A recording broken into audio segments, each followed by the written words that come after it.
రైతు సోదరుల స్వాగతం. భారత వాతావరణ శాఖ ఒక కీలకమైనటువంటి అప్డేట్ రిలీజ్ చేసింది. ముందుగా మనం నిన్న వీడియోలో చెప్పుకున్నట్టు 25వ తేదీ బంగాళాఖాతంలో అల్పపీడనం ఏర్పడబోతా ఉంది అనే సమాచారం 26వ తేదీ నాటికి మారింది. 26వ తేదీ నాటికి బంగాళాఖాతంలో ఒక అల్పపీడనం ఏర్పడబోతా ఉంది. అది తీవ్ర అల్పపీడనంగా వాయుగుండంగా మారే ప్రమాదం కూడా ఉంది. ఇక నైరుతి ఋతుపవనాలు నిష్క్రమిస్తూ ఉన్నాయి.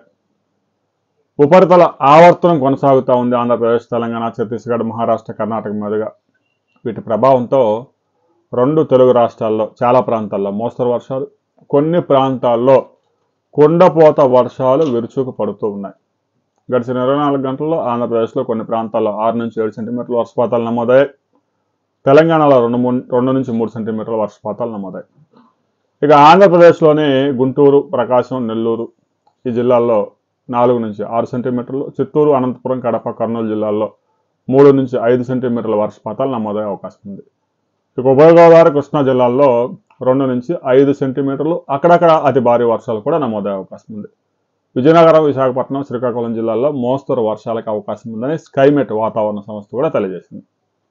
ఇక తెలంగాణలోని ఆదిలాబాద్, నిజామాబాద్, కరీంనగర్, వరంగల్, ఖమ్మం జిల్లాల్లో 2 నుంచి 5 సెంటీమీటర్లు, హైదరాబాద్, సంగారెడ్డి, మేడ్చల్, నల్గొండ జిల్లాల్లో 3 నుంచి 5 సెంటీమీటర్ల వర్షపాతాలు నమోదయ్యే అవకాశం ఉంది.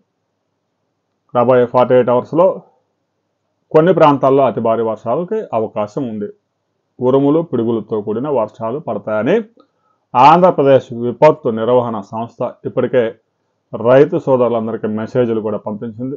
ఇక 26వ తేదీ నాటికి అల్పపీడనం గురించి మరింత క్లారిటీ వస్తుంది శాటిలైట్ ఇమేజెస్ ద్వారా. ఆ తర్వాత మరిన్ని వివరాలతో మరో వీడియోలో మనం కలుసుకుందాం.